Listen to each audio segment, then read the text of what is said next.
За одоогоос 23 жилийн өмнө буюу одоо 2002 онд хуулийн нэлтийн байгууллагын салбарт нэг шинэ байгууллага одоо мэндэлсэн. Энэ бол прокурорын дэргэдэх мөрдөн байцаах алба гэж байгууллага одоо үйл ажиллагаа явуулж эхэлсэн. Ерөнхий прокурорын дэргэд тусгай субъектийн мөрдөн шалгах чиг үүрэгтэйгээр байгуулагдсан байгууллага. Ингээд 12 жилийн хугацаанд ажиллаад 2014 онд энэ байгууллагыг татан буулгасан.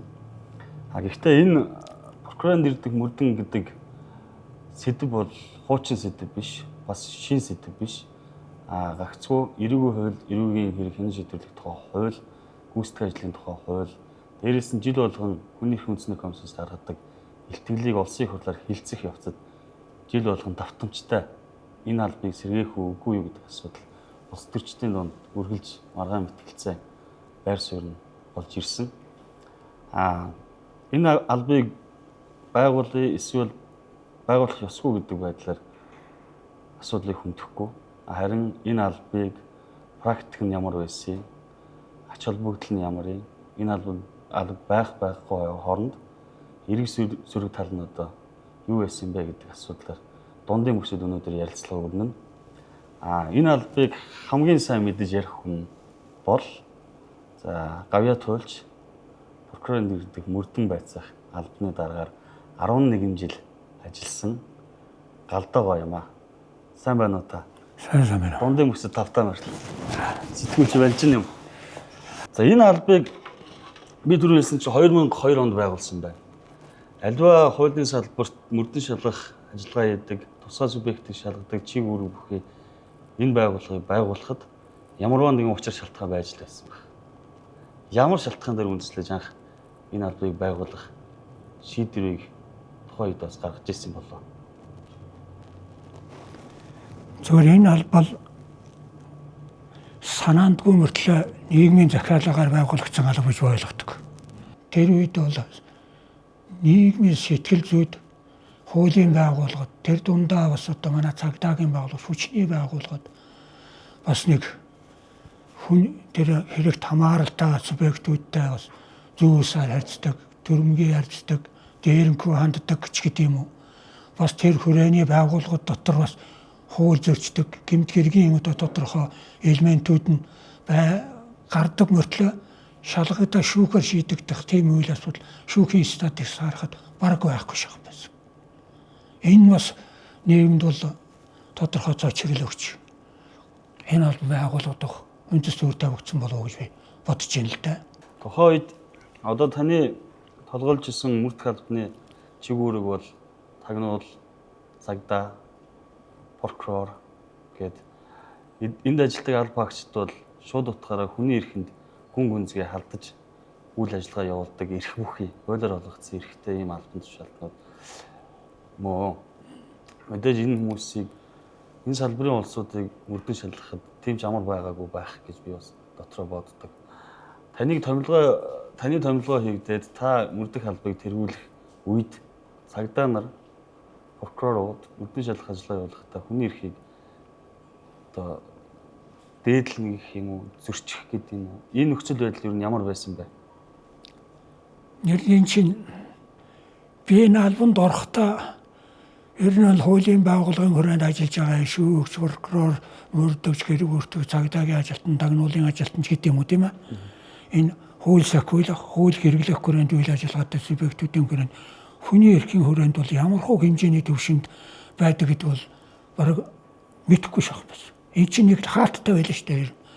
Ер нь бол хаяа нэг одоо хүний амьд хөрчихсөн ноцтой одоо тийм хууль авилгалд өртчихсэн нэг ийм субъектүүдийн хэрэг бол хөндөгдөж гарна ухаас биш. Эрдийн нэг хэрэг мөрдөн шалгах явцдаа тэр хүндээ дарамт үзүүлсэн биеийн хүчирхийлэл, сэтгэл санааны хүчирхийлэлч гэдэг юм уу, магадгүй хорох цагдах байранд бол тэнд хүч хэргэлдэг тэр жижигтэн яллагдаг шорогч байгаа хүмүүсийн дунд тийм ээ дарамт шахалт үзүүлдэг, айлгадаг, сөрдүүлдэг ийм хандлага аль түвшинд байсан гэдэг нь бол бараг тийм том баримжаалал бол байгаагүй. Харин гэхдээ цагдаагаас бол бид нэр хэрэг гомдол байна уу гэдэг асуудлыг авсан. 18 хэрэг ирсэн. 2 нь ажиллагаатай 16 төдөлжөөтэй хэрэг. цагдаагийн ажилтнтай холбоотой хэрэгүүд шүү дээ. Тэгэхээр тэнд ажиллагаа яаж явагдчихсан байна уу гэдэг нь арга энэ ард түмний шинжилгээ хийхэд аргагүй ийм албаг тусдаа ийм бүтцийг бий болгох шаардлага байсан юм байна. Энийг нийгмийн сэтгэл зүйн хүрээнд бол олон нийтийн хүрээнд тэр хууль тогтоогчдын анхааралд хүрсэн юм байна гэдэг үднээс энэ аль байгууллагт шаардлага байсан юм байна л да.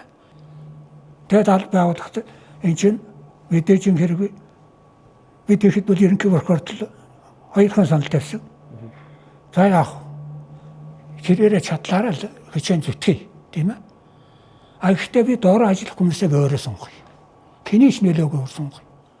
Тэгэхдээ тэр чинь бас өөрөө тэнийг хэлэхгүй бол янз бүрийн юм энэ тэндээс улам цагдаагийн ажилтнууд орж ирэх хэрэгтэй байхгүй юу?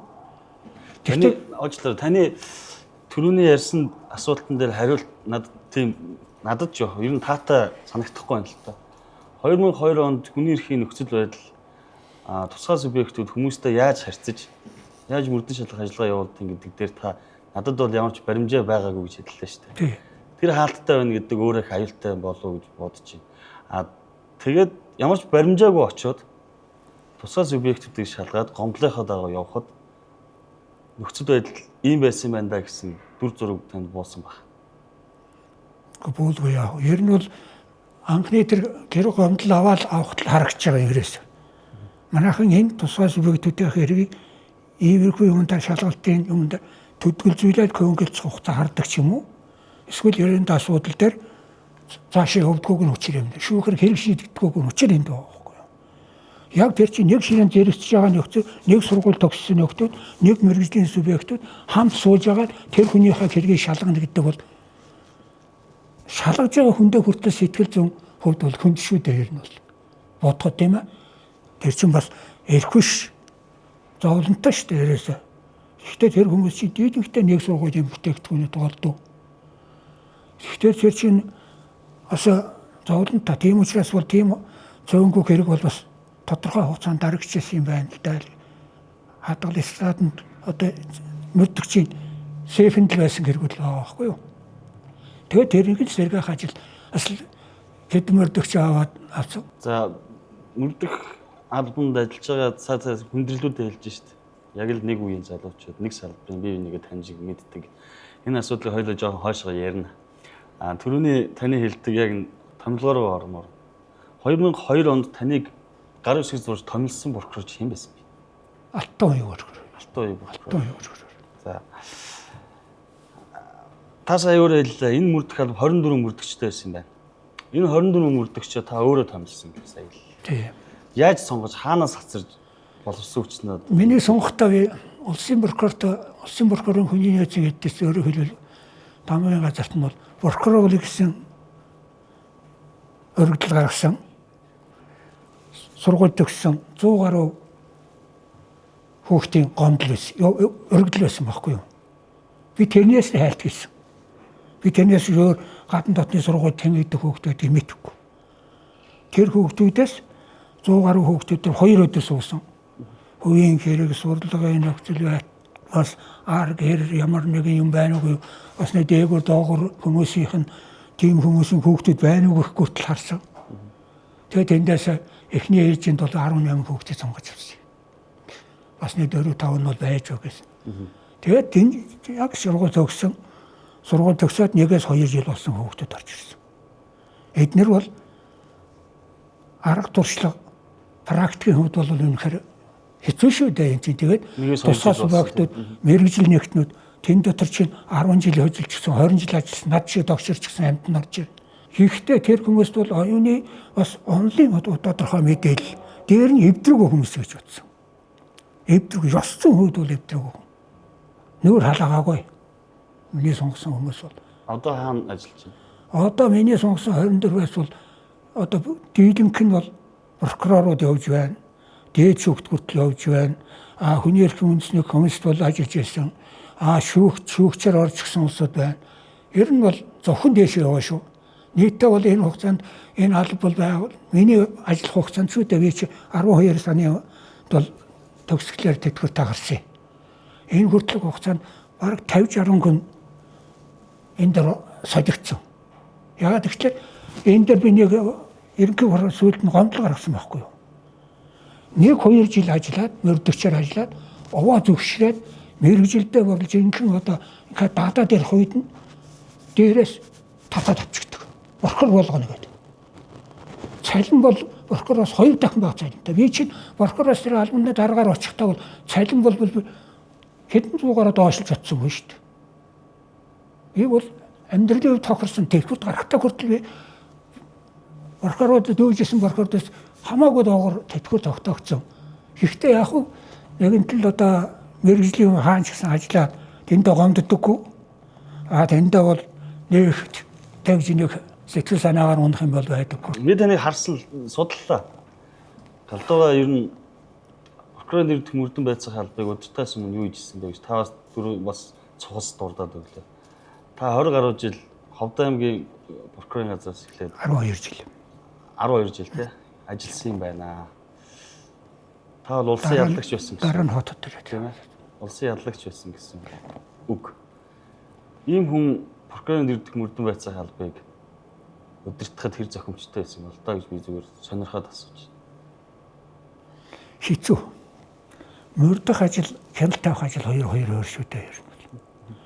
Мөрдөх ажил бол прокурор байхад бол тэр мөрдөгчдийн хийсэн тэр цугларсан нотлох баримтан дээрээ үнэлэл төгөлд хийж тэр шийдвэрээ гаргаж тэн дээрээ бол шийдвэрээ гаргаж тэрнийхээ хариуцлагыг даана гэсэн үг.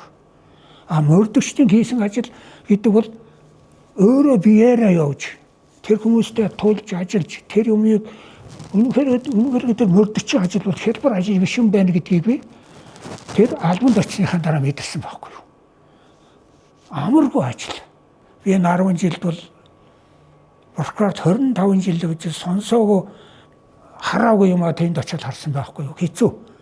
Бас тэнд дотор чи энэ хуулийн ажил зүтгэе гэж байгаа тэр мэргэжлийн субъектууд дотор хувийн сонирхлоор хувийн одоо сэтгүүдээ эсвэл ахын хүрээнд үүдтэй ямыг тавж гарах гэсэн үднээс буруу юмыг бас цаанаасаа энийг аргалаар арчих гэсэн сэтгэлгээтэй хүмүүс тэдний дотор байгаа. Эдгөөж байгаа баг. Авилга албан тушаалын гэмт хэрэгүүд дээр дагнаж мөрддөг байгууллага манайх байгуулсан. Энийг авилгатай татсах газар гэж нэрлэсэн. Янз бүрийн хэрэгүүдийг шалгаад санта мото явж байх шиг байна. Харин эрүүл шүүлт дээр бид нар хайчихсан юм байна хараад. Ялангуяа цагдаа прокурорч гэдэг юм уу энэ тусгай субъектүүд би түрүү хэлсэнчлэн хүний эрх рүү шууд халдаж орж ажиллагаа хийдэг хүмүүс. Олон жишээнүүд дурддагддаг. Хүний эрх үндэсний комиссоос гаргасан илтгэлүүдэд нэр устай ч юм явж байна. Маш олон гомдлууд ирдэг ч гэсэн сүүлийн 5 жилийн хугацаанд 12 ч гэдэг юм уу маш бага юм шийдэгдэж байна гэдэг асуудлыг ярьж байна. Эрүүл шүүлт Монгол улсад бий юу? Ер нь бол байхгүй гэж хэлж чадахгүй хөө. Бага. Ямар төвшөнд байна уу гэдэг нь л сонирм байгаа байхгүй юу? Тийм ээ. Яг нэг хэлэхэд энэ алууд харснараа эрдэнэ шүүхтэй хийх тэмцэл эзэнгүүч гэсэн шүү дээ. Хуулиар нь энийг авч ачаад тэр харьяаллын хэрэгүүдийг авилгатай тэмцээд бүтэц орон тоогийн шилжүүлсэн гэрт мөртлөө тэр харьяалсан хэрэгүүдийн бүхэлд нь бас шилжиж очоогүй юм чинь. Энэ чинь зөвхөн тэр субъектүүдийн хэрэг бүхэлдээ очих уулын нөхрийнхээ тогтоолоор болт гэж очих хэрэгтэй. Тэгтэл тэрнээс бол зарим нэг эрүүл шүүлтийн хэрэг гэж аваад гэхдээ энийг бол хуулиар биш зөвлөлт нь ерөнхий прокурор энэ орон зайг нь хуулийн хийдэлтээр орон зайг нь өгөхийн тулд бол улсын ерөнхий прокурор журам гаргаж энэ цагдаагийн хэргийг эрдэнэ шүүлттэй хэргийг энэ үлдсэн хэргийг бол авилгын мөрдөгчид шалгая. Прокурорыг тагнуул шалгая. Шүүхийнхээ бол одоо соёл бажин гэж бий болгосон байхгүй юу? Ингэж хооронд нь тагнуул авилга цагдаа гэдэг хооронд нь ингэж зөрүүлсэн. Нэг үр дүнтэй механизм биш юм. Энэ чинь хайцсангуу яагаад гэвэл тэр хүний жил бүхний тайлан харж яхад гараал хэдвэл ч өөрөө хэллээ тийм ээ. Хичнээн эрүүдэн шүүлсэн харгас гэрчгүй хүнлэгөөс хандсантай холбогдлого гомдол гарч ийн үү. Тэднийхийг шалгаад тэрнийг бол тэр авилгатай тэмцэх газар зарим цагтаа ингэ шилжүүлж байгаа. Тийм ээ. тэрний шийдэгдсэн хэрэг байна уу? Нэг жилд 2 хэрэг, ер нь дунджаар нэг жилд 2 хэрэг л явж байгаа байхгүй юу? Тэгвэл манай аль байгууллагт үед эсвэл эрх зүйн орчин хариу болчихсон шүү дээ. Энэ эрүүл шүүл тулах гэмт хэрэг. Бид нарыг энэ албанд байж байгаа үед эрүүл шүүл тулах гэмт хэргийн субъект нь зөвхөн хэрэг бүртгэгч мөрдөн байж байгаа ч хоёр субъектээр ярьдаг байсан. Хэргийн мөрдөг байж байгаа ч тэр хэрэг дээр нотгойрон цуглуулдаг хэрэг бүртгэгч. Бусад тагнуулын ажилтан, цагдаагийн ажилтан, за шүүх, прокурор ч гэдэг юм уу, одоо марга 20 байгууллагын ажилтнууд хүнд яаж эрүүл шүүл хүнс тусаад субъект нь биш. Тийм учраас тэдний манайд тийм өргөдлүүд их орж яахааргүй хууль нь хоёрхан субъект байгаа учраас тэрнийг бол шүүхээр шийдвэж болдоггүй. Нэг хуулиндаа баригдаж шүү дээ. Тэгээд тэрний цаана тэр үнэхээр эрүүл шүүл тулгуур хүнлэгс харьцнаас гэмтэл учруулсан байх юм бол. Тэр гэмтлэр нь нөгөө гөнгөн хүн өтер гэмтэл учруулсан байх юм. Тэрээр нэг ялах чиглэлийн болно. Тэгэхгүй бол хэрэгсэхгүй болгоно. Тэгэхээр чи энэ чи яаж гэнэ? Эрүүдийн шүүхийн дээр хүнлэг бус харьцаагч яаж гэнэ? Хуулиараа бид нэр өөгшүүлээд өгчих байгаа байхгүй. Тэр хүмүүст орон зайг тавиад өгчих. Чи энийг зовхтой айдгаж болно, зөвдүүлж болно, дарамтлж болно, шахаж болно. Харин гэмтэл битгий учруулаараа тэгвэл чи өөрөө нохотч шүү гэдэг юм. Юугүй шүү дээ тийм ээ. Таныг ажиллаж байгаа нөхцөл эрүүл шүүлттэй холбоотой гомдлууд орж ирдэг л байсан гэж тийм ээ. Юуны? Эрүүл шүүлттэй холбоотой гомдлууд. Яг энэ эрүүл шүүлттэй холбоотой асуудлаар мөрдөн шалгах ажиллагаа хийж ирсэн. Хийж ирсэн.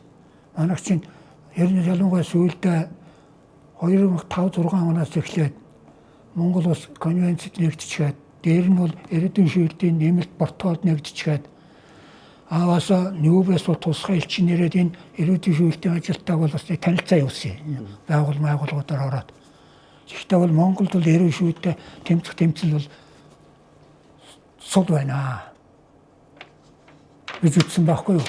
Уул нь тэр үеийн манай дарга нар байхдаа энэ албыг бол эрүүдийн шүүт тэр юутай тэмцдэг тусгай юм байгуулсан гэж танилцуулсан.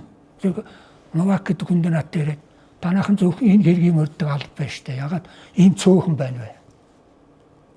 Гэтэл статик аргачлаарч манайх чинь жилдээ хэдэн зуун гомдол авч өгдөг. Энэ нь бол зөвхөн тэр хэрэг биш. Энэ дээр бол эмчийн хэрэг байна. Эрүүл мэнд хүний амь насны хэрэг байна. Албан тушаалын хэрэг байна. Тэгээ ерөөсөө гардаг хэрэг тэр субъект үйлдвэр хэрэг бүгдээрээ байдаг байсан. Болгоомжгүй санаатай бүх хэрэг. Тэгэхээр бас тийж хэлж болохгүй байна. Дагнсан байгууллага байна гэдэг бол арай өөр шүү дээ, тийм ээ. Одоо авилгатай тэмцэх газар зөвхөн авилга. Тэр бүлэг заасан хэргийг л мөрдөн. Энд чи яг дагнсан газар яхаар авахгүй. Тэр шиг тийм байгаагүй л гэсэн үг л дээ. Хүний эрх үндэсний комиссийн орж ирсэн илтгэлүүд дээр холбоотой улс зүйн байнгын оронч гэдэг юм уу? Тодорхой тогтоолууд гараад явдаг л та. Тэгэхдээ яг бие даасан бүтэц байх дээр улс төрийн зориг гарахгүй болов гэж хараад идэв. Хүний эрх үндэсний комисс дээр эрүүл шүүлтээс урьдчилан сэргийлэх асуудал эрхэлсэн гишүүн гэж сүүл томилгооны сонсол хийсэн, сонгон шалгуулт хийж томилсон. Тэр хүн бол мөрдөн шалгах ажиллагаа тэр дундаа эрүүдийн шүүлтээс урьдчилан сэргийлэх асуудлаар тусгай албатай баймаар байна гэдэг хүсэлтэд байнга тавьдаг. Энэ шийдэл мөн үү? Тэр асуудал тавьж байна тийм ээ. Асуудал ийм шаардлага байна шүү гэдгийг хууль тогтоогч нарт хүний эрхийн комисс бол яахааргүй хүний эрхийн манаа чинь яг мөн шүү дээ тийм ээ. Тэр чинь зөвхөн эрүүдийн шүүлт биш. Бусад хэлбэр хүний эрх зөрчигч газар сайгүй зөрчигч шүү дээ. Бараг гэр бүлийн хүрээнд хүртэл хүний эрх зөрчигч байгаа байж дээ шүү дээ тийм ээ. Тэгэхээр энэ асуудал дээр ялангуяа тэр энэ эрүүдийн шүүлт хүнлэг улсын харгас хэрэгцээд ошин авирлахын асуудалтай хандах энэ чинь хүний эрхийн нийгмийн конвенцтэй тэрний нэмэлт протоколтой тэнд нэгдээд орчихсон. Бас энэ асуудал байхад энийг эзэнгүй байлгаж байхгүй. Засгийн газар олон улсын хүний эрхийн байгууллагын үүрэг хүлээж өгсөн байгууллага байхгүй юу? Тэр конвенцэд нэгдэж орсноороо засгийн газар тэр эрүүдийн шүүлттэй тэмцэх ажлыг олон улсын хүрээнд бол бид нэр арвилж ийм дагнсан албыг байгуулнаа. Энийг бол ажилуулна л гэсэн санаа шүү дээ тэр чинь. Тэр бүтцийг гэхээсээ илүү прокурорын дэрдэх мөрдөн байцаа холбоо зэрэг үйл яад. Тэрний хаана байгуулах нь одоо юм тийм ээ. Ерөнхий прокурор дээр иргэдэд хууцнаараа байгуулна уу? Магадгүй хүний эрхэн хүмүүс өөр дээр авнаач гэдэг юм уу? Ер нь бол зарим нэг юмыг бол энэ хуулийн байгууллагын өөр дээр авах сонирхол байдаг шүү дээ. Авдаг. Одоо чи яагаад тэр хуулийн байгууллагын ажилтг яахгүй юм бэ? Өөр одоо ухаан тэр мөрддөг шалгадаг тогтолцоотой тэр бүтцэн тухайн байгууллагын удирдлагын дор байдаг учраас тодорхой үр дүнд хүрэхгүй байна гэж би зүгээр хуульч хүнийхээ хувьд боддог байхгүй юу? Магадгүй өнөөдөр цагдаагийн мөрдөн бай цаалууны дарга бол хүн томлох хэрэг байхгүй тэр. Тэнд байгаа мөрдөгчийг цагдаа хэрэг газар дараал томл. Тийм ээ? Тэдний хийсэн асуудалтай шагнах, урамшуулах, шийтгэл хүлээх асуудал мөн тэнд шийдэгдэнэ. Энэ чинь тодорхой хэмжээнд бол нөлөөнд яваад байгаа байхгүй юу? Авилгач гэсэн тэр. Авилгын мөрдөгчд бол авилгын даргаасаа л хамаатай. Тагнуулч гэсэн тэр. Одоо байгуулсан бүгд тийм байгаа шүү дээ. Таны ярианаас нэг зүйл алгалаа. Прокурорын байгууллагыг улсын одоо ерөнхий прокурор тэргүүлдэг. Тэгвэл 2002 онд тэр хүний дэргэд энэ үрдэх албыг байгуулсан буруу ээжээ гэж хэлэх гээд байна уу та? За тэр үеийн бурууг бол энэ бол их хурдан гинтийн шийдэл байсан. Энэ гинт шийдсэн учраас хаана байх зөвхөлтөө би дөрөв хэллээ шүү дээ. Бас хууль тогтоогчд анхаарсан байх. Ихтэй цагдаа дээр байж болохгүй юм байна. Авилга тэр үе чинь байгуулагдаагүй. Тагнуул дээр байх зохисгүй юм байна. Эсвэл тусдаа байх нь бол ерөөсөө цангаа жоохон хувьд бол эдийн засгийн хувьд ч гэсэн бас нэг газрын нөмөр бараад үчи ачхны хорогдох байртай. Бас нэг ганц руу очроо сандлын туслалцаа үзүүлжихийн дэмтэй юм байх хэрэгтэй байх гэж бодсон юм болов уу гэж бодож байгаа. Гэхдээ ерөнхий прокурорын дэргэд байснараа прокуроруудын энэ хяналтаас ангид байгуулах шүү дээ. Зөвхөн ерөнхий прокурорын дэргэд. Чинь алхамаар хийгдсэн шүү дээ энэ алба. Дараа жилд нь бол өөрийн байртай болсон. Тэрний дараа жилд нь бол улсын прокурорын төсвөөс тусдаа тэрэн дотор нь энэ албаны төсвийг их хурлаас тусгайлан баталж өгсөн. Энд чинь хараат байдлаас нь ангижруулээд байгаа байхгүй алхамаар. Бас тэгэхгүй бол ерөөсөө өдөр орон нутгад чинь нэг чинь хэцүү шүү дээ. Энд чинь орон нутгад нэг салбар байхгүй тийм ээ. Зөвхөн хэдхэн мөрдөгчд тэр хүмүүс чи очиод уулж гуйжсэн юм бол их билдэ. Таны галдаа уучлаа. Таны сая ярианд донд нөлөөлөл тодорхой хэмжээнд ордог асуудал гэдэг нөлөөлөл гэдэг үг орж ирж байна л да. Би энэ дээр мартааг байгаа дээр асуучих гэж бодож байна. Та сайхан шударгал хариулчих. Танай байгууллагыг улс төрийн нөлөөлөл байдаг, захиалгаар ажилдаг гэсэн хатуу шүүмжлэлд ер нь байнга л явах юм. Мөрдөн бай захиалбаг уу? Тий. Миний ажиллаж мөрдөн бай захиалбаг уу? Тий. Тааш одоо 12 жил ажиллахдаа 11 дарга нь хийсэн. 10 жил хийсэн. 10 жил. За. Үнэхээр ийм нөлөөлөл орж ирд юм. Гэтэ энэ дээр миний мэдлгүйгээр нөлөөлөл орчихсон болов уу? Надыг нөлөөлөлд автуулах гэсэн нэг ч ерөнхий прокурор. Нэг ч бол их хурлын гишүүнч гэдэг юм уу? Засгийн газрын аль нэгэн гишүүн. Ер нь улс төрд нөлөө өгөх тэр ерөнхийлөгч чинь.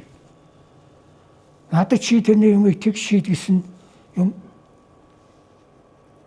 Тэм юм даалгаж тэрний хаан төлөө явуулах гэж надад бол шахалт үзүүлж ясан юм бол байхгүй гэж би хэлнэ. Нэг удаа бол асуудал дээр намайг ерөнхийлөгчийн тэр аюулгүй байдлын зөвлөл дээр орж намайг нэг одоо энэ 7 сарын 1-ний явдалтай холбогдуулаад нэг удаа нэг дууж тэр асуудал дээр та бас учиртай хандсан шүү гэдэг нэг юм тэр нэг хүн хэлж ирсэн.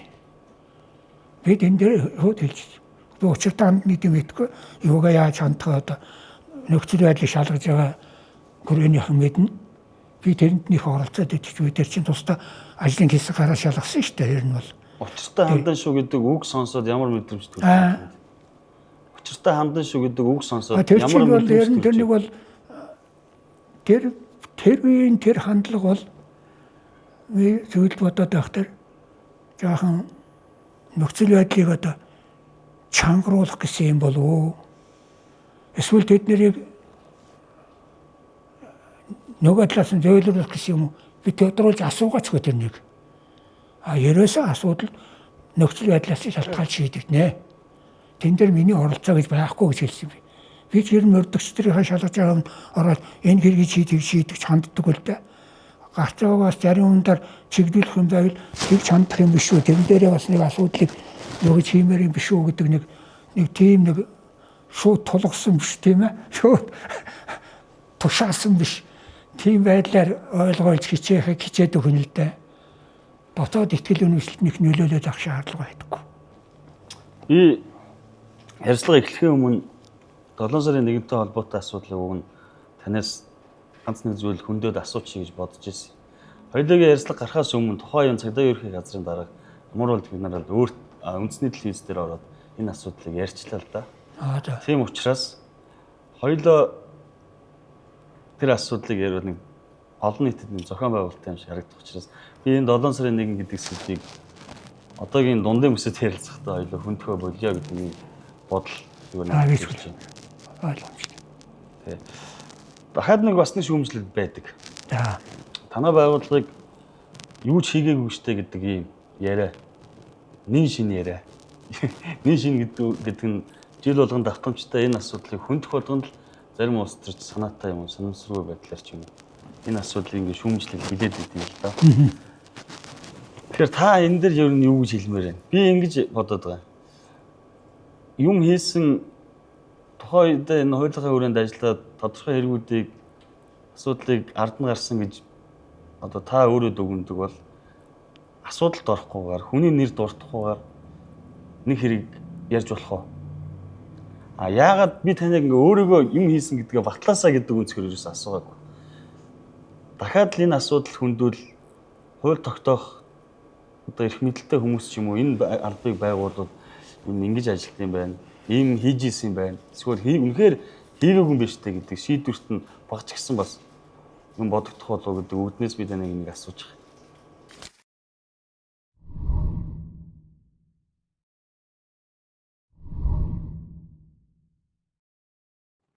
Зүгээр юу ч хийгээгүй юм байл гэхдээ би ари юм хийхдээ дэгстүүлээд өгдөг биш ари хэтрүүлжсэн биш болов уу гэж хэлбэл онох юм шиг харагдаад. Гэхдээ энд нэг тоо авчирч нэг тоо хэлье. Ер нь юм хийжсэн үгүй юу гэдгийг би нэг бас ийм гарч магадгүй зүйлээс хуучин юмас өгч харлаа л да. Тэгээд энд дээр нэг тоо авчирсан. Тэгээд одоогийн нөхцөл тэрнээс өмнөх нөхцөл дээр даацуулахад энэ албаныхан бас юм хийжсэн юм болов уу гэж.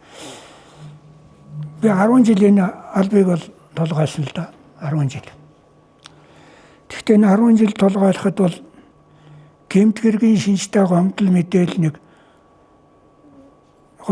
нийтээ 5979 гэмт хэргийн шинжтэй гомдол манад шалгагдчих. Тэгвэл нэг жил дундчаар хэд байна уу гэсэн. Нэг тоогарна да тийм ээ. За энийг бол төрлөөр нь англиар хэлээд явах уу. Гэмт хэргийн хувьд нийтээ бол энэ 10 жилд 2986 энэ харьяалын субъекттэй холбогдсон хэрэг шалгаж. Энэ багтаа биш гэж бодож байгаа. Энэ багтаа биш. Энэ чинь зөвхөн одоо 3-4хан газрын субъектүүд шүү дээ, тийм ээ. Тэгэхээр энийг бид нар юу гэж үзэж байна вэ гэхээр бас юм хийсэн юм байна. Хийжсэн юм байна. Харин энэ дотор бол бүхэлдээ шүүхээр яваагүй мэдээж тодорхой хэмжээнд нь бол хэрэгсгүй болгогдсон хэрэгүүд бол Украинд хугацаанд дуусаад шийдэгдсэн хэрэгүүд бай. Нэгтгсэн хэрэгүүд бай. Өөр газар харьяалаар шилжүүлсэн хэрэгүүд бол бий. Тэгэхээр энэ дотор бол шүүн таслах ажиллагааны хэрэгхэд энэ 10 жилд бол 192 гарсан. Энэ дотор чинь тэр эрүүдийн шүүлт явж байгаа байхгүй юу? Тийм ээ. Нөгөө эрүүл мэнд одоо өмчлөх хэргийн эсрэг хэрэг гэхэд чинь 415 хэрэг. Энэ наазахан 415 субъект байна шүү дээ, тийм ээ. Нөгөө талаас авилгын албан тушаалын хэрэг гэж тэр үед яригддаг байлаа. Энэ бол 217 гэмт хэрэг. Гэх мэтээр ингээд одоо энэ дээр бол нийт 49 шүүгч, 52 прокурор, 261 мөрдөн байцаагч, 378 хэрэг өртгөгч, 2476 цагдаагийн ажилтан, 39 тагнуулын ажилтан холбогдож шалгагдсан байна. Тэгэхээр энэ албыг бол зүгээр юм хийгээгүй гэж хэлж болохгүй байх, тийм ээ. тэр бэрхшээл дундаас тэдний тэр содилтыг даваад ийм ажлын цаана гарах гэдэг ер нь бол би энэ албыг бол өөрөө хийж толгойж ясна магтах гэж байгаа юм биш.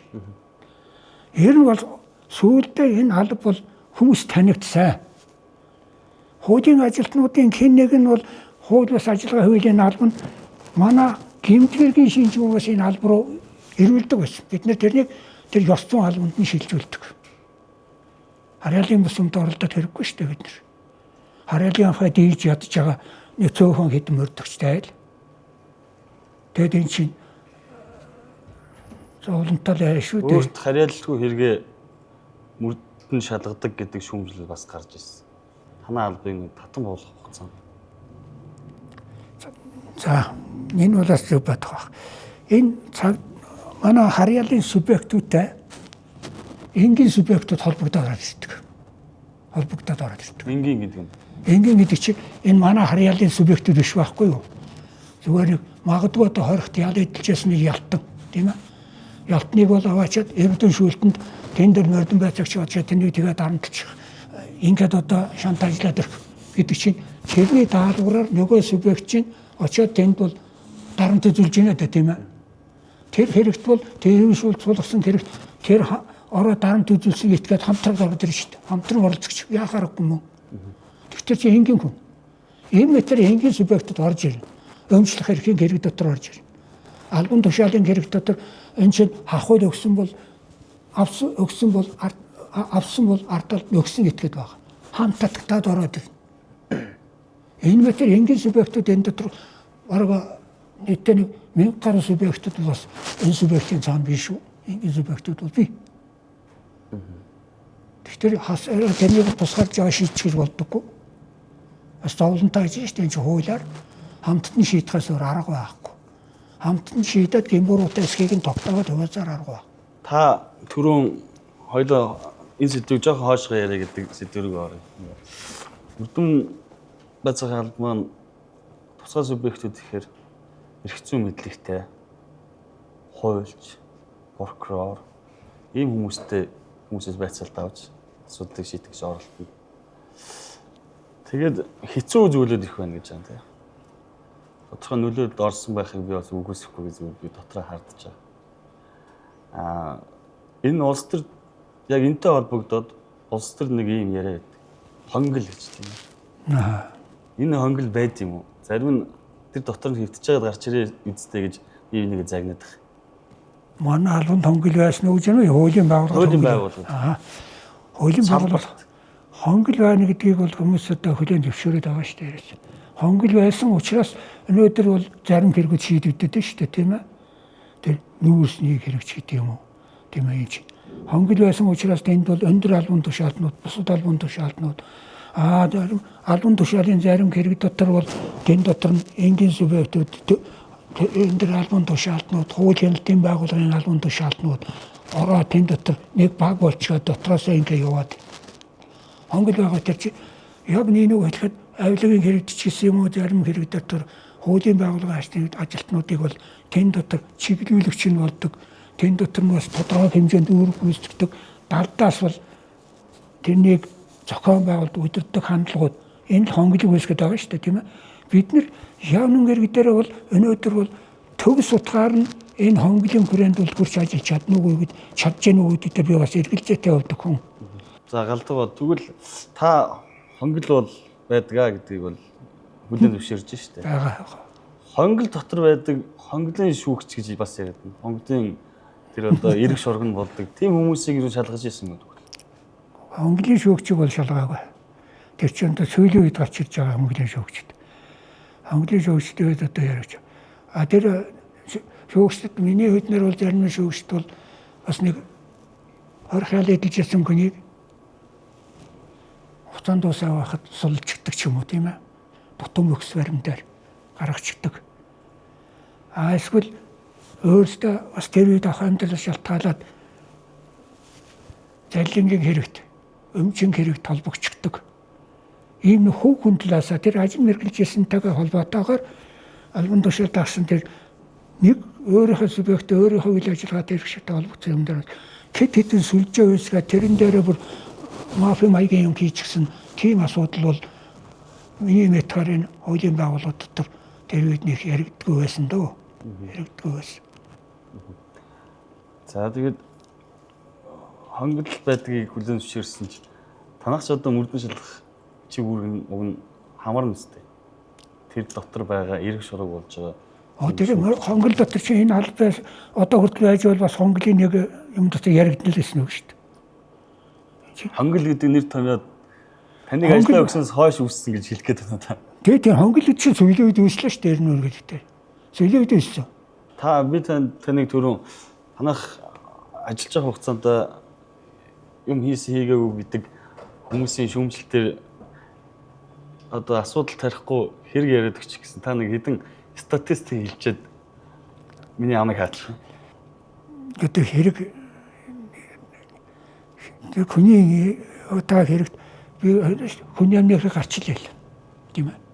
Манай цагдаагийнхан эрмэлжүүлэгдсэн эрсгэн хүнийг бол амь насанд нь хүрчил байсан шүү дээ. Өөр улсад нэр гарсан хүний хүртэл хүчтэй бярта улсын цолтой хүний хүртэл эрүүлжүүлэх нэрээр амь насанд нь хүрчилсэн шүү дээ тийм ээ. Энд эрүүлжүүлэхтэй өстэй гэсэн тийм хүнийг бол яасан хүнийг авчрах замдаа амь насанд буснуулж яасан шүү дээ. Муухай юм бас хийдэг байхгүй юу бид нар чи. Би бүр жоохон наривчлаад асуувал гүйцэтгэх ажлын үед хийсэн мөрдөн шалгах ажиллагаа. Гүйцэтгэх ажил хийгээд хууль зөрчиж хүний эрх зөрчсөн олон хэрэгүүд байдаг шүү дээ. Энэ ажиллагаанд ер нь яаж оролцож байна? Гүйцэтгэх ажил гэж энэ тэр харин тэр албал гүйцэтгэх ажиллагаа явуулдаг ямар ч юм байхгүй. Тийм. Тэр албаны тухайд. Ер нь гүйцэтгэх ажил бол тэр хуультай, тусдаа хуультай тийм ээ. Энэ хуулиар ямар хэрэг дээр гүйцэтгэх ажиллагаа явуулах уу гэдэг нь бол хуулиар зохицуулагчсан. Тэн дээр прокурор бол аль хүрээнд нь хяналттай өгөх нь хуулиар зохицуулагчсан. Гүйцэтгэх бол арга техник тэрэн дээр байгаль орчин хүний амнаас эрүүл аюулгүй орчинд бол халттай техник хэрэгс ашиглаж болохгүй гэдэг хуулиар хөргөлжсөн. Гагцгүй тэр өөрт олгоцсон эрхийн дагуу тэр талд үйлдэлтэй тэр ёстой зохион байгуулалтын саяны тэр хонгол шиг янз бүрийн юм дотор байгаа юмыг олж илрүүлэхэд тэр техник арга хэрэгслээ тэр мэрэгжлийн төвшөнд ашиглаж илрүүлэх ажиллагаа тийм ээ илрүүлэх ажиллагаа.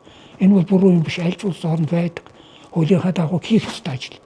Энэ бол хэрэг асуудал шийдэх, энэ шударгаасыг тогтоох, хүний эрхийг дээдлэх энэ зочинд бол чуулгын чухал. Тэр гүйцэтгэх ажил явуулж яах гэдэг хүний эрхэд халдж байгаа юм. Халдж байгаа. Ихтер хуулиар зөвшөөрөгдсөн хүрээнд халдж байгаа байхгүй юу? Хуулиар зөвшөөрөгдсөн хүрээнд халдж байгаа. Тийм учраас тэр асуудалд харин тэрнийгээ хэтрүүлчих юм уу? Тэрнээс буруу арга технологи хэрэгжилчихсэн, бохир арга хэрэгжилчихсэн байх юм бол өөрөө буруутна тийм ээ. Тэгээд ял авсан сахны жишээ байна шүү дээ. Ял энэ ч одоо энэ тагнуулын шалгадаг юм дотор тийм хэрэг их байгаа байх гэж боддیں۔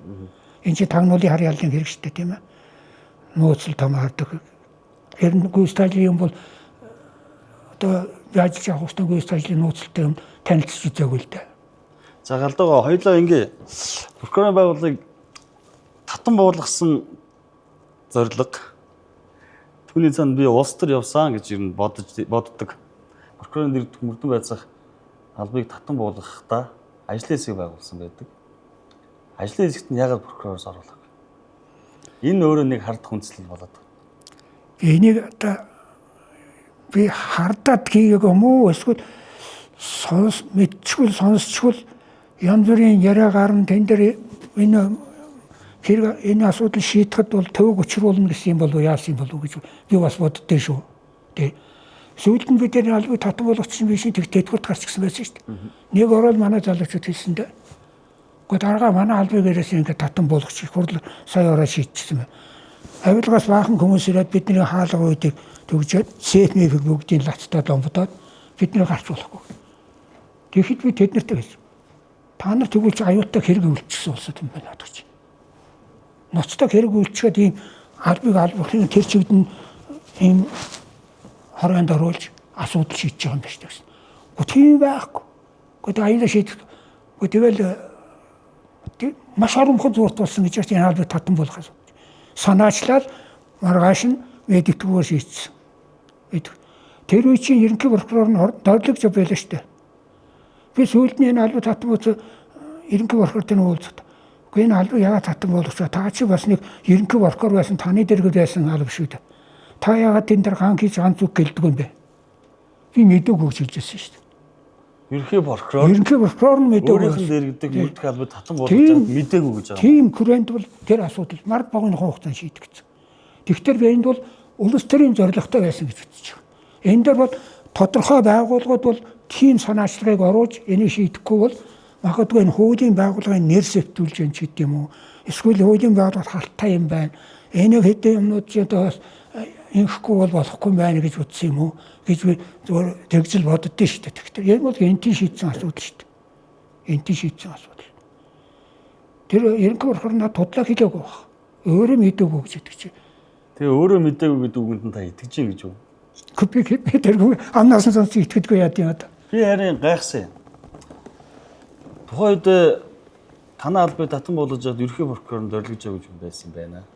Тэгээд өөрийнх нь дэргэдэг прокурор мөрдөн байцааны албыг татан болгож яваад энэ хүн яг ямар байр суурь илэрхийлж ирсэн боддог гэж ухсан.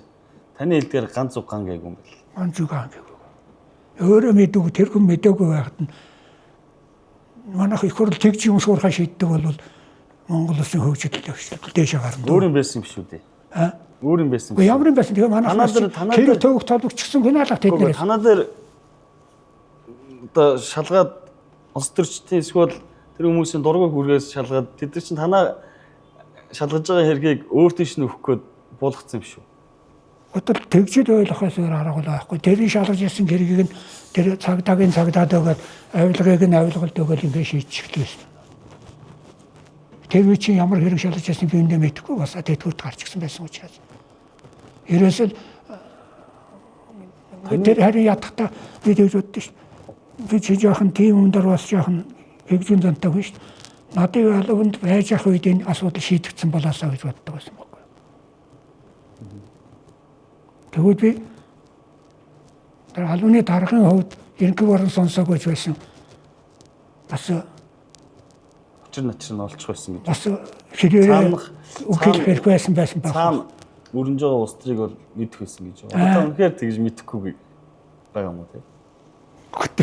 Мэдэх хэвээр хүмүүс мэдэхгүй болохоор мэдэхгүй байж таарч. Би татан болгосон асуудалтай холбоотойгоор ингээд ер нь тухайн үеийн хууль тогтоогч ч гэдэг юм уу нөлөө бүрхэн хүмүүс ер нь ямар байр суурь илэрхийлжсэн болж байгааг сонирхсан. Тэгээ нэг ийм зүйл би уншихгүй юу. За. 2014 онд гэж улсын хурлын гишүүн одоо ч гэсэн гишүүн байгаа Тэмүүжин ийм үг хэлж байгаа. Яг одоо нюансын одоо энэ нэлээд урт үг. За. Одоо маш олон хэргийг нэр устай нь прокурорд хэрэгсэхгүй болгоод авилга аваад тэр нь батлагдаад авилгатай тэмцэх газар шалгах прокурор авилгатай тэмцэх газрын мөрдөн байцаагчдыг өөрийн мөрдөн байцаах албаараа эрүүг үүсгэж шалгасан. Ингэж зодтой. Тэгээ ингэж зодоо үүснээс болсон шүү. Нэг момент. Хоёр дахь үгнийхээ төгсгөлд гуй дагаж хүзүү гихчээр хамгийн том зөрчил нь шүүх прокурор цагдаа гих мэтчлийн аль багштай авилгын эргийг авилгатай тэмцэх газар шалгуулахгүйгээд прокурор татаж авсан болоод дахиад энэ хууль зүйн хэрүүл болж хуурсан гэж байгаа. Эндээс болоод нэг хэсэг гişүүд санаачлага гаргаад улсын ерхий прокурорын дэргэдэг мөрдөн байцаагын албыг татан болгоод АТ-г явуулцсан гэдэг ийм юм хэлсэн. Чи юу вэ? Тэр эхнийх нь яасан гэлээ? Эхнийх нь авилгатай тэмцэх газрын мөрдөн байцаагчдыг шалгасан гэх тийм ээ. Зүгээр тэр хуулийн байгууллагууд хоорондох зодон зохион болсон болох гэдэг юм байна. Тийм. Энээс үүлээ танаа мөрдөх алба зүгээр энэ надад сошиалсан юм уу яасан бол би сайн мэдэхгүй байна юм хэлбэт. Намайг байх хугацаанд авилгатай тэмцэх газрын мөрдөгчтэй тоолбогдсон хэрэг шалгагдаж байгаагүй. Нэгдүгээр. Зарим хэрэг татж яваад яасан гэсэн байна шүү дээ. Энэ харин асуудалтай. Энд чинь торлогчтой сайд ирэхээс өмнө яасан гэхээр уул манайх чинь нэг субъектээр нь хэрэг шалгадаг тийм ээ. Прокурор, шүүгч, цагдаагийн ажилтан ч юм уу, тагнуулын эргүүртэр тэр ажилтнууд авилгагийн хэрэг үйлдсэн байх юм бол тэр субъектэд хагаад манайх шалгадаг. Авилгатай тэмцэх газар байгуулагдахаас өмнө шалгаж ясан байгууллагад харьяал тогтоосны дараа 1 жилийн дараа байлуу тэр хэрэгүүдийг улсын прокурор авилгатай тэмцэх газар шилжүүлээд нэгэн тим харьяал тогт. Тэр субъектийн гэдгийг бодоод хууль нь хിവэрэ байж идэг. Ингээд шилжүүлсэн. 1 жил болоогүй юу. Тэгсний дараа ерөнхий прокурор солигдоод орж ирэхдээ энэ бол буруу болсон байна. Хуучин авилгын хэрэг шалгаж ирсэн хэргийг энэ албан буцаагаад авах ёстой гэж харьяалаар тогтоогоод тийм ээ. Буцаад албанд орж ирсэн. Тэрний мэдж байна. Тэр авсарсан хэрэгээс нь бол бид нэгж хэргийг намайг тэтгэврт гарах хугацаанд нэгж хэрэгсэхгүй болгогдоогүй шалгагч яасан. Зарим хэрэг нь бид нар бол спиртийн ахуй аваа яасан хэргийг нь шүүгч шилжүүлж ирсэн. Тэгэхээр бас юм хийгээгүй шийдэж юм байна. Гэтэл одоо ягаад тэр хуучин сайд нь тийм фоод гаргаад энэ албыг татан буулгах энэ төсөлтэй энэ эдэн их бүрдийн гишүүд нь бүрэн дүүрэн итгэдэг юм. Ягаад энийг нь бол ерөнхий прокуророос нь ядахтаа асуудаггүй юм, тодруулдаггүй юм тийм ээ. Харин үгнээс үг гарч шүү дээ. Одоо энэ харьяа ёстой. Энийг магадгүй тэр үед тэр албаны дарга басны нөхөр байсан байх. Цагдаагаас очсон хүн байсан тэр нь. Бүрв цогт гэдгийн дараачин хүн солигдоод нэг хэдхэн сар болгоход нь тэр албад татан буугдсан л да. Энэ чинь миний бүрв цогт гэж хүн авсан. Дараа нь бол тэр эмбилээ нэрийг мартчихад байна.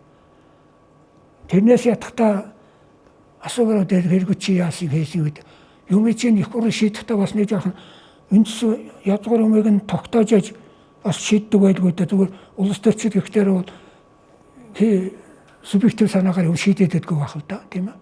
Гэхдээ энэ нөхцөл байдлууд нь яаж тогтсон юм уу да яаж шалгасан юм цаанаа шалгуулсан ч юм уу би мэдэхгүй.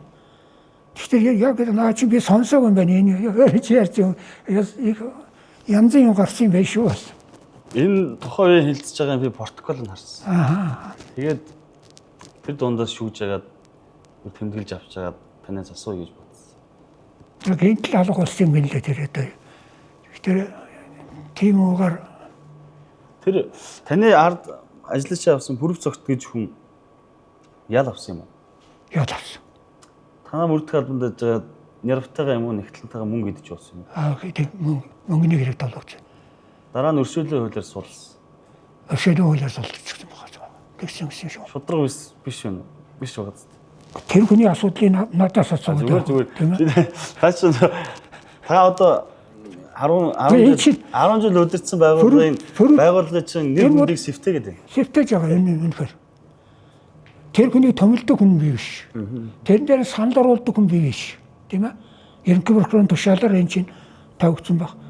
Би чинь үндсэндээ бол энэ албаны даргаыг 60 наснаас илүү 65 хүртэл хийчихсэн шүү дээ. Ерөнхий прокурор тэр үед алтан хийг байх үед 60 хүрээд тэтгэвртэй харьяасан. Чи яаж яахан юм аа хуулиараа нэг 65 хүртэл хийх хэрэгтэй байсан. Тэгээд дараа нь 65 хүрээд харин би асуудал шийдэхгүй болохоор дөрвөлж ерөнхий прокурор дээр орчих. Миний одоо хугацаа хэтэрлээ. 65 өнгөрч байна.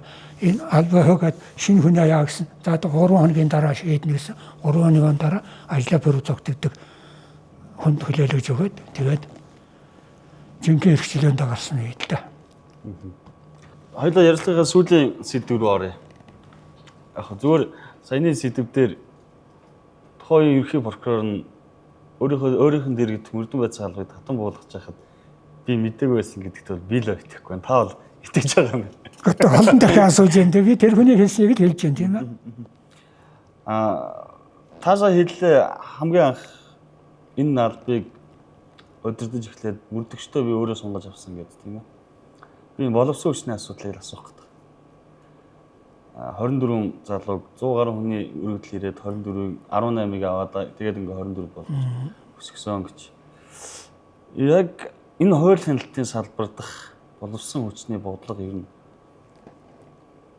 хэр оновчтой явж ингэж харж байна. Би яагаад ингэж сууж юм гэхээр ялангуяа энэ хууль хүчний салбарт ажиллаж байгаа хүмүүсийн одоо энэ Оросын холбооны улсад бэлддэг. Тэгэхээр нэгэнх нь бүгдийг нь биш л дээ мэдээж тийм ээ.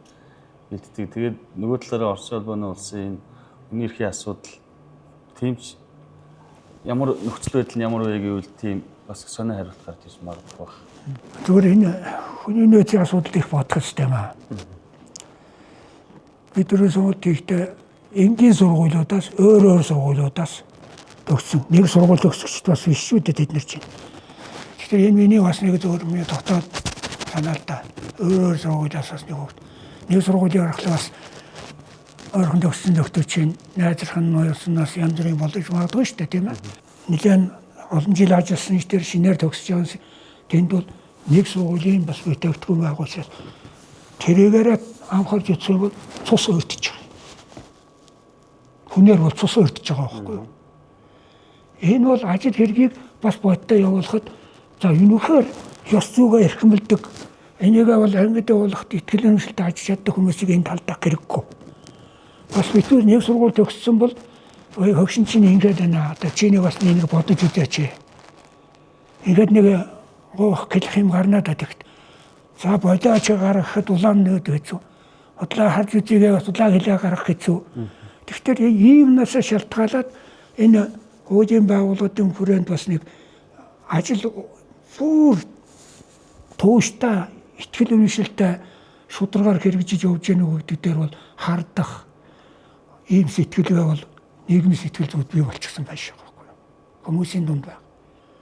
Харин зүгээр сүүлийн үед бол дотоод хэргийн их сургуулийн энэ төр хүний эрхийн асуудлыг бол сургуулийн хөтөлбөртэй нэлээд тусгаж ялангуяа мордөгчөөр төгсөж байгаа хүмүүстэй хүний эрхийн тусгай спец курс хичээл явуулж байгаа юм гэж яригдсан байна лээ. Энэ бол сан хэрэг. Хуучин чинь бол ерөөсөө хэрэг идрүүлж хэрэг мордох ёстой, тогтоох ёстой. Бараг шалгахтаа чи яллах талын юмыг л байж явах ёстой. Тэр цагаатах юм чамд бараг хамаагүй шүү гэж хоших юм ярьдаг байхгүй юу? Тэр батгал нэг том тэр намны юунд дээр цагдаагийн нэг хорондоо орж ирээд энэ хүнийг айлгаж дарамтлж тодорхой хэмжээнд ийм юм үзүүлэхгүйгээр хэрэг илрүүлнэ гэж байдгүй шүү. Та юу яриад байгаа юм бэ? Иш над руу хандаж би тэн дээр нэг илтгэж тавьчих. Тэгээ юу гэж хэлээ? Тэгтэр тийм үг сонсчод юу гэж хэлээ? Тэрэнд бол ийм явцад бол тэнд бол шударгаас байж чадахгүй. Хуулийг дээдлээр зарчим хэрэгжих үү? Нөгөө хууль ёсны шин зарчим тэр нөгөө шударга ажиллах зарчим нэг хэргийн нөхцөл байдлыг бодтой үнэн байдлыг бүх талаас нь бүрэн дүүрэн бодтой тогтоох зарчим нэг хүний халдшгүй байхыг хангах зарчим чи хэрэгжиж чадахгүй. Энэ талаас бодооч л гэж. Тийм л байгаа байхгүй юу? Гэхдээ тэн дээр бүр зарим манай ялангуяа нэлээд олон жил ажилласан хүмүүсийн зүгт тийм сэтгэл байдаг. Энд чи бүр дээр үеийн тэр хэрэг хүлээсэн бол нотлогдсон тооцдог тэр онл байхгүй. Энд чи асар их гэлмэгдэл дагуулдаг. Гэлмэгдэл чи энэс л болсон шүү дээ. Цаг үеийн шинжтэй яг таны ярианд дээр байж байгаа би зүгээр энэ асуултыг бодлоо. Цаг үеийн шинжтэй. Саяхан энэ хуулийн хэлтийн байгууллагын ялгтад тэмцэх газар ерхий прокурорын томилгоо явлаа.